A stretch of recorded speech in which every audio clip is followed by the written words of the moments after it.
Good day, students. Welcome to our next lesson. In this lesson, we're going to be talking about slavery in the American South.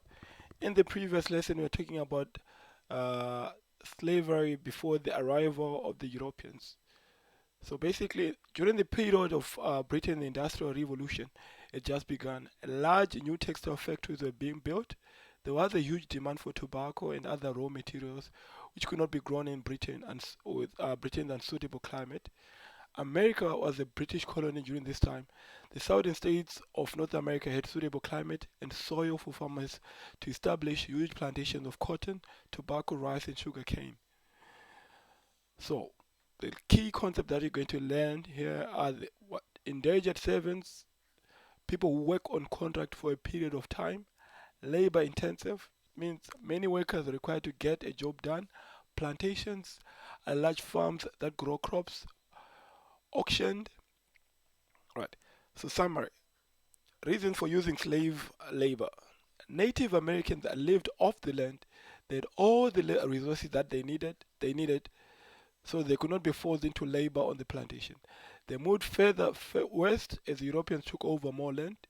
American plantation owners started hiring endangered laborers from countries like Britain, Germany, Scotland, and Ireland.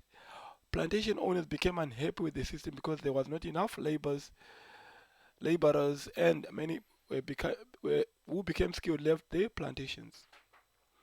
So working on this plantation was very labor intensive, and using slave labor became much more profitable for the plantation owners. They could own and control their workers. Okay, so how slaves were captured, sold, and transported from West Africa. We learned previously that Africans captured and enslaved people during tribal wars and raids. Some were condemned criminals or owed money, and others were accused of witchcraft. They were often chained around the neck and forced to walk hundreds of kilometers to the coast of forts where they were held until the slave ships arrived. Many suffered and died during these death marches.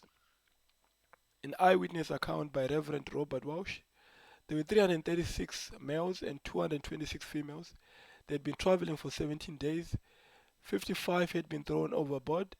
The smell was unbearable. They had no clothes. They sat below deck between each other's legs. There was no place to lie down or change position. They lay in their own filth. When I went to free them, 19 were dead.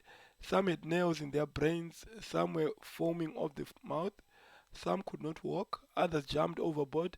Some children were dying of starvation and diseases like scurvy and dysentery. A friend said that this was the best slave ship that they'd seen.